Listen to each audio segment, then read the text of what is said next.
ingin menjelaskan sedikit ya, mengapa Kaisang elektabilitasnya cukup kompetitif di Jawa Tengah. Meskipun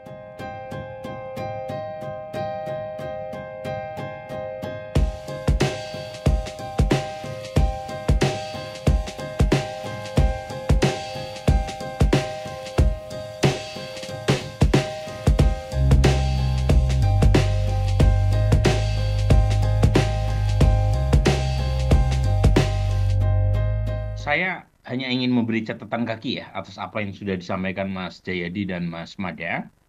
Eh, Secara umum saya setuju dengan analisisnya. Eh, saya cuma ingin menjelaskan sedikit ya, mengapa Kaisang elektabilitasnya cukup kompetitif di Jawa Tengah. Meskipun lagi-lagi ya, seperti yang tadi saya sampaikan tidak dominan.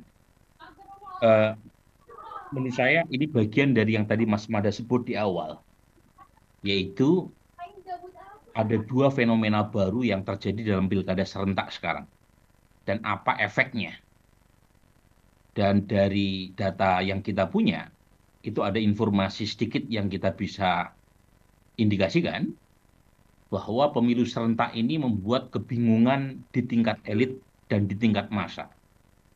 Karena calon yang punya kompetisi, punya daya ungkit elektoral itu terbatas dan dipertarungkan di ratusan wilayah, itu ada kesulitan buat calon tersebut untuk mempenetrasi ke pemilih dan ada kepentingan elit yang tarik-menarik apakah calon tersebut dibawa ke satu wilayah tertentu atau ke tempat wilayah yang lain. Dan itu bisa dijelaskan dalam konteks Kaisang, termasuk juga nama-nama yang lain. Kaisang ini kalau kita runut secara sistematik sebenarnya lebih terlihat berkampanye di Jakarta ketimbang di Jawa Tengah, gitu kan. Jadi kalau kita lihat kan sebenarnya belusukan dia itu lebih banyak di Jakarta. Eh, Tetapi di Jakarta kita dapat informasi dari beberapa survei yang dirilis, elektabilitas Kaisang sangat tidak kompetitif. Sementara di Jawa Tengah, meskipun belum sistematik kinerjanya secara elektoral, tetapi dukungan kepada Kaisang cukup lumayan. Jadi, eh, jadi ini bisa menjadi bahan pertimbangan saya kira, apakah tetap ngotot maju di Jakarta dengan asumsi akan tarung keras, terutama kalau Anies mendapatkan tiket, atau maju di Jawa Tengah yang secara elektoral lebih mudah buat Kaisang untuk menang potensinya ketimbang maju di Jakarta. Jadi tadi soal tarik-menarik pilkada serentak ini membuat banyak wilayah dan banyak tokoh tersandra, termasuk Ridwan Kamil kan, apakah Jakarta atau Jawa Barat. Jadi isu semacam ini akan terus dicek sampai last minute saya kira. Dan menurut saya memang betul ya, itu akan sangat ditentukan bukan hanya dinamika di tingkat massa, tapi juga di tingkat elit. Apalagi ketika warga Jawa Tengah juga belum cukup firm untuk memilih siapa calon gubernur terbaik menurut mereka.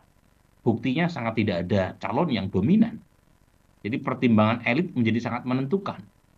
Nah, pertanyaan berikutnya, pertimbangan seperti apa yang dipikirkan oleh para elit, terutama dalam memutuskan siapa calon yang mereka usung. Nah, mungkin variabel yang pertama, variabel berkaitan dengan residu pilpres atau basis koalisi pasca pilpres 2024, termasuk positioning politik.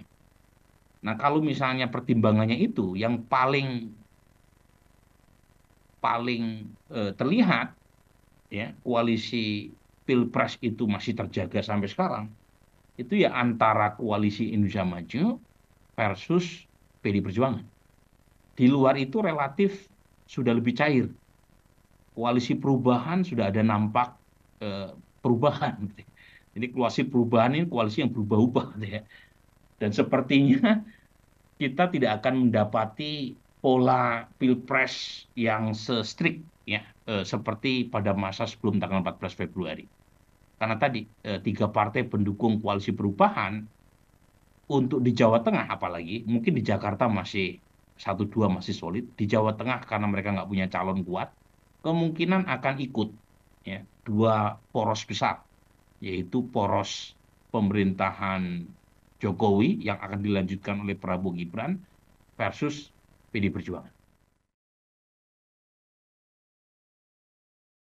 Hari ini, informasi bertebaran, menyebar sangat cepat dan begitu mudah diakses.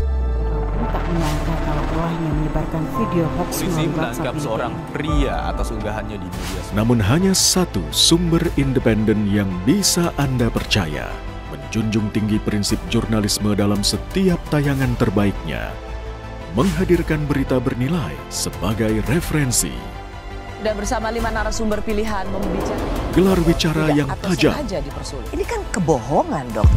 mengupas fakta demi fakta, menyuruh melakukan tindakan seperti itu. dan mendorong pencarian solusi, serta investigasi yang mengungkap kebenaran. Rosi, Satu Meja, The Forum, Sapa Indonesia Malam, Nilu, dan pastikan diri Anda lebih berkualitas bersama Kompas TV, independen, terpercaya.